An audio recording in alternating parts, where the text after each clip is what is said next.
శ్రీలత గారు నమస్తే అండి.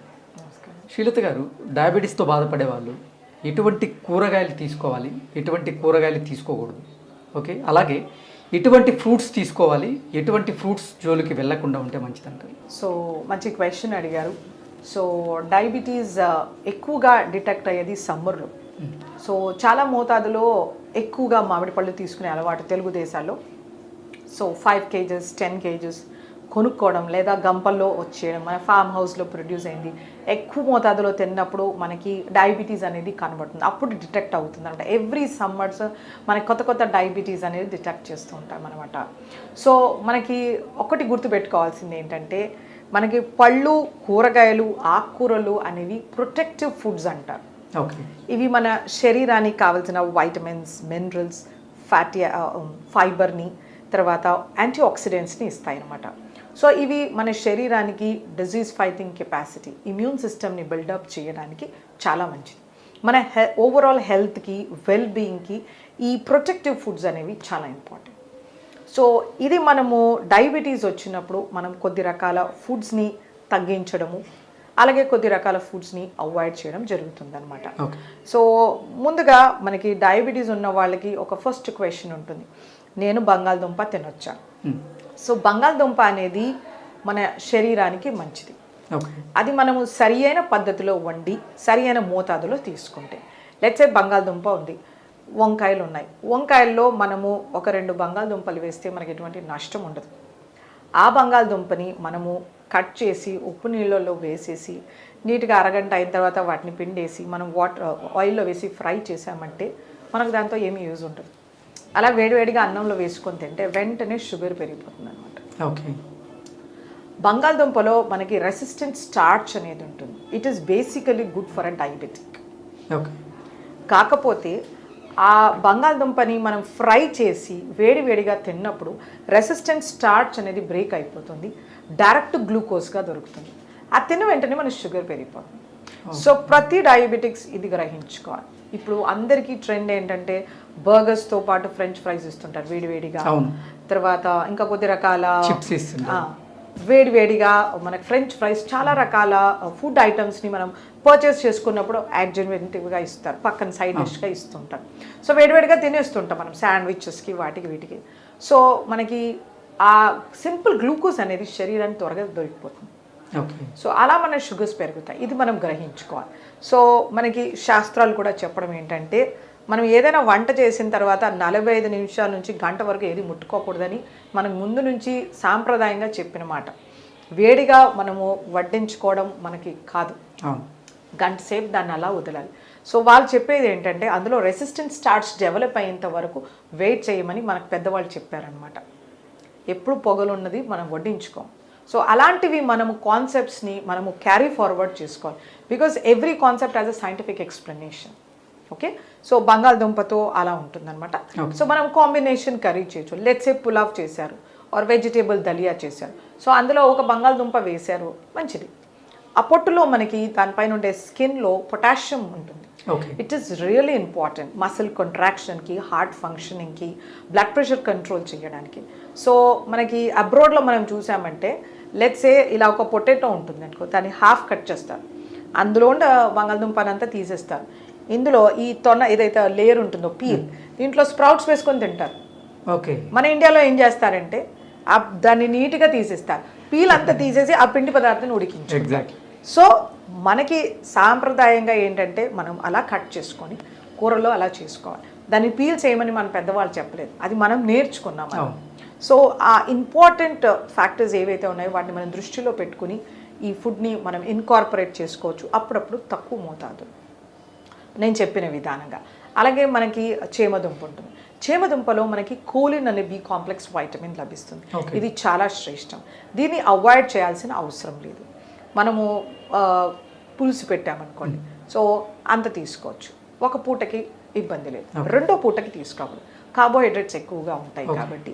సో మనము వేడివేడిగా తినకుండాను కొంచెం రూమ్ టెంపరేచర్కి వచ్చినప్పుడు ఏ ఫుడ్ అయినా తీసుకుంటే మంచిది. అలాగే మనకి చిలకడ దుంప ఉంటుంది, చిలకడ దుంపలో మనకి బీటా క్యారోటీన్ ఉంటుంది, soluble fibre, insoluble fibre, multiple trace elements ఉంటాయి. ఇది ఒక ఎక్సలెంట్ ఫుడ్ డయాబెటిక్స్కి. సో ఇంత చొప్పున చిలకడ దుంప తీసుకుంటే యాంటీ డయాబెటిక్గా కూడా పనిచేస్తుంది. ఓకే.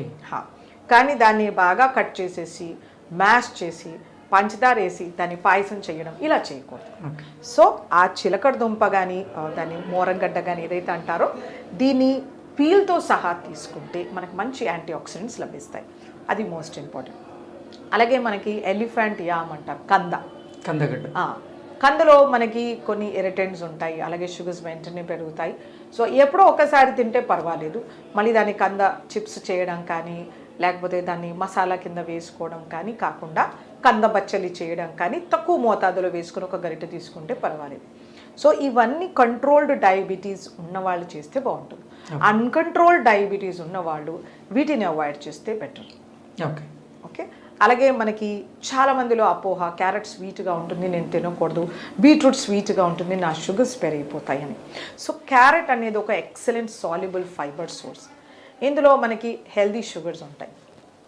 సో ఈ క్యారెట్ని మనము నమిలి తినేసరికి అందులో ఉండే షుగర్స్ డైజెస్ట్ అయిపోతాయి. అండ్ బీటా క్యారోటీన్ ఉంటుంది, కెరోటినాయిడ్స్ ఉంటాయి. ఇది మన గుండెకి, చర్మానికి, ఇమ్యూన్ సిస్టమ్కి, డైజెస్టివ్ సిస్టమ్కి, ప్యాంక్రియాటిక్ ఫంక్షన్కి ఎక్సలెంట్ మెడిసిన్. ఓకే. కాకపోతే ఇవేంటంటే కొన్ని రకాల న్యాచురల్ మెన్యూర్స్ వేస్తుంటారు, మన పిగ్ మెన్యూర్ అట్లాంటివి. సో జాగ్రత్తగా మనం వీటిని బాగా వాష్ చేసుకోవాలి. ఈ మూమెంట్స్లో రన్నింగ్ వాటర్లో లేదు సాల్ట్ వాటర్లో సోక్ చేసి బాగా రన్నింగ్ వాటర్లో కడగాలి. అలా చేసినప్పుడు పైన ఉన్న ఇన్ఫెక్షన్స్ ఏవైనా పోతాయి. లేకపోతే మనకు లివర్ ఫ్లూకి ఇలాంటి ప్రాబ్లమ్స్ వచ్చే ఛాన్సెస్ ఉంటుంది. ఇది ఒక్క విషయంలో మనం జాగ్రత్త పడాలన్నమాట. ఆ క్యారెట్ని మనము జ్యూస్ చేయడము, స్మూదీ చేయడం ఇలాంటివి చేయకూడదు. Most important thing.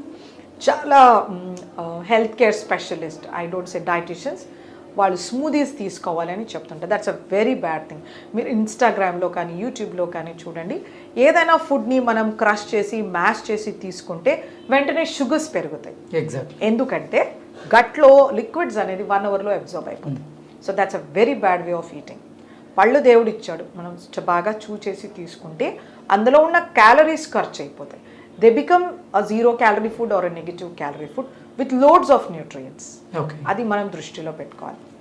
అలాగే బీట్రూట్లో కూడా మనకి మంచి వైటమిన్స్, మినరల్స్, యాంటీ ఆక్సిడెంట్స్ ఉంటాయి. వీటిలో యాంథోసియానిన్స్ అనే పిగ్మెంట్స్ ఉంటాయి.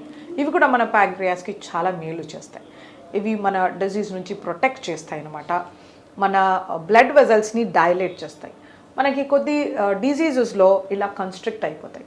అది hypertension, heart failure, vascular ప్రాబ్లమ్స్లో ఇక్కడి నుంచి బ్లడ్ వెళ్ళాల్సింది ఇలా కన్స్ట్రిక్ట్ అవుతుంది. సో బ్లడ్ ప్రెషర్స్ పెరగవచ్చు, మనకి రకరకాల ఇబ్బంది అవుతుంది. సో బీట్రూట్కి ఒక కెపాసిటీ ఏంటంటే వాసోడైలేషన్, ఆ బ్లడ్ని ఈజీగా పంపించే కెపాసిటీ. ఓకే. సో దీన్ని రాగా తీసుకోవాలి. సన్నగా కట్ చేసి సాలడ్లో కలుపుకోవచ్చు, లేదా స్లైస్ చేసి అలాగే తీసుకోవచ్చు, లేదా నిమ్మ పులుపు వేసి తీసుకోవచ్చు. సో డయాబెటీస్లో ఏంటంటే వీళ్ళకి retinopathy, nephropathy, peripheral vascular disease ఇలా వస్తుంది. కంటికి రక్త ప్రసరణ తగ్గిపోతుంది. సో ఇలాంటి వాళ్ళకి ఇది ఒక ఎక్సలెంట్ మెడిసిన్ అనమాట. సో కాకపోతే ఆ బీట్రూట్ని సన్నగా తరిగేసి నెయ్యిలో వేయించి పాలేసి షుగర్ వేసి కీర్ హల్వా చేస్తా, ఇలా చేయకూడదు. ఓకే. కావాలంటే బీట్రూట్ని పెద్ద ముక్కలుగా కట్ చేసి బాయిల్ చేసి సీజన్ చేసి దాన్ని తీసుకోవచ్చు, లేదా ఫ్రెష్ వెజిటేబుల్ సాలడ్గా తీసుకోవచ్చు. సో కనీసం అంత బీట్రూట్ కానీ అంత క్యారెట్ తీసుకుంటే డయాబెటిక్స్కి ఎటువంటి నష్టం ఉండదు కనుక హెల్త్ బెనిఫిట్స్ కూడా చాలా ఉంటాయి అన్నమాట. సో ఇలా దుంపలతో మనకి కొంచెం తీసుకోవాలి వద్దు అని ఉంటుంది. అలాగే రాడిష్ అనేది ఒక ఎక్సలెంట్ రూట్ వెజిటేబుల్. ఇదంతా వాటర్ ఉంటుంది, antioxidants, vitamins, minerals. So diabetics హ్యాపీగా తీసుకోవచ్చు. అలాగే మనకి నూల్ కాల్ అని ఉంటుంది, దాన్ని షల్జమ్ అంటారు, ఘాట్ గోబీ, ఇలాంటివి టర్నిప్స్ కానీ ఇవన్నీ వాటర్ రూట్ వెజిటేబుల్. సో వీటికన్నిటికీ మంచి anti oxidant properties. So diabetics ఇవన్నీ సేఫ్గా తీసుకోవచ్చు అనమాట. సో ఇలా మనము కూరగాయలు ప్రతి ఒక్క దానికి ఒక సిగ్నిఫికెన్స్ ఉంటుంది.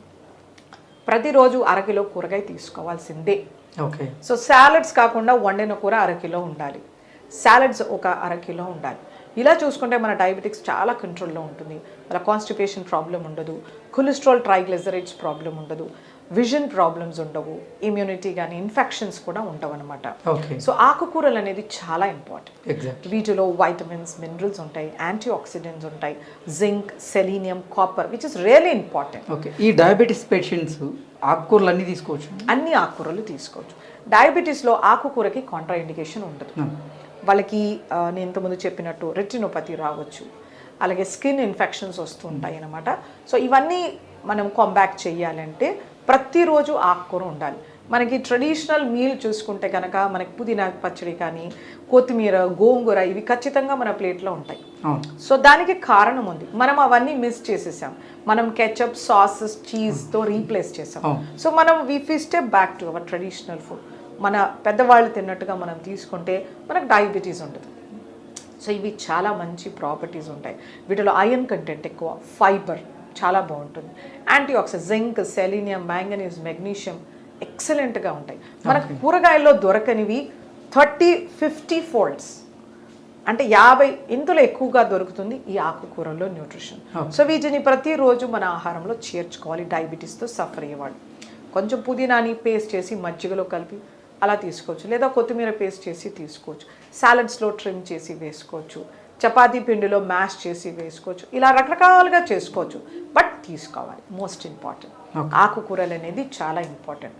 ఫ్రూట్స్ మనకి ఇలాగే vitamins, minerals, fibre, soluble, insoluble fibre, moisture అన్నీ ఇస్తాయి.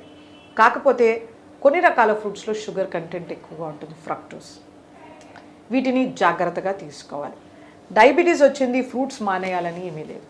డయాబెటీస్ వచ్చింది అన్కంట్రోల్లో ఉంటుంది, ఫ్రూట్స్ మానేయాల్సి ఉంటుంది. ఓకే. సో మన డయాబెటీస్ గుడ్ కంట్రోల్ 180-140 ఉంటుంది. సో రోజుకు ఇంత ఫ్రూట్ తీసుకోవచ్చు, ఒక టెన్నిస్ బాల్ అంత ఫ్రూట్ ఖచ్చితంగా తీసుకోవచ్చు. తీపిగా ఉండేవి మామిడి, పనస, సపోటా, సీతాఫలం, అరటిపండు ఇలాంటివి తక్కువ మోతాదులో తీసుకోవాల్సి ఉంటుంది. అవి సీజన్లో వచ్చినప్పుడు, ఇప్పుడు సీతాఫల సీజన్ వస్తుంది, అంత సీతాఫలము మంత్లీ ఒక 2 to 3 టైమ్స్ తీసుకోవచ్చు. ఇంట్లో తెచ్చేసారని పెద్ద సీతాఫలం తిన్నారంటే షుగర్స్ పెరిగిపోతాయి. సీతాఫలంలో ఐరన్, కాపర్, మ్యాంగనీస్, మెగ్నీషియం లభిస్తుంది. ఎక్సలెంట్ ఫ్రూట్, కానీ డయాబెటిక్స్ లిమిటెడ్గా తీసుకోవాలి. ఒకవేళ ఎక్కువ తీసుకోవాలంటే కొంచెం పండు ఎక్కువ తీసుకోవాలి, ఎక్కువ క్యాలరీస్ ఖర్చు చేయాల్సి ఉంటుంది, దాన్ని సబ్సైడ్ చేసేంత ఫైబర్ తీసుకోవాల్సి ఉంటుంది. ఓకే, అలాంటివి చేయాల్సి ఉంటుంది అనమాట. సో అంత వాళ్ళు చేయలేరు కాబట్టి జాగ్రత్తగా అంత పండు సర్దుకోవాలి. అలాగే మామిడి పండు కానీ, సపోటా కానీ, సో సాధ్యమైనంత వరకు వాటి పీల్తో తీసుకోవాలి. Sapota with peel, mango with peel. పండు ఎక్కువగా స్వీట్ అయి ఓవర్ మెచ్యూర్ అవ్వకూడదు, పండు దూరగా ఉండాలి. ఇలా ముట్టుకుంటే సొట్టపడిందంటే షుగర్స్ వెంటనే పెరుగుతాయి. సో మగ్గడం అంటారు కదా, సరిగ్గా మగ్గి ఉండాలి పండు, దూరగా పండు ఉండాలి. జామకాయ ఉంటుంది గ్రీన్ కలర్లో ఉండాలి. చాలామందికి అది గట్టిగా తినడం ఇష్టం ఉండదు, ఎల్లో కలర్లో ఉండే జామకాయ తింటారు, అందులో వైటమిన్ సి లేదు, ఎగ్జాస్ట్ అయిపోతుంది. ఫ్రూట్ ఓవర్ మెచ్యూర్ అయ్యి ఎక్కువ షుగర్స్ ప్రొడ్యూస్ అవుతాయి. సో ఇలాంటివి జాగ్రత్త తీసుకోవాలి. ఫ్రూట్స్ అనేవి ఫ్రెష్గా ఉండాలి, సీజనల్గా ఉండాలి, లోకల్గా దొరకాలి. ఇవి జాగ్రత్తగా గుర్తుపెట్టుకొని తీసుకోవాల్సి ఉంటుంది అనమాట. సో తీపి పళ్ళు తక్కువ మోతాదులో అప్పుడప్పుడు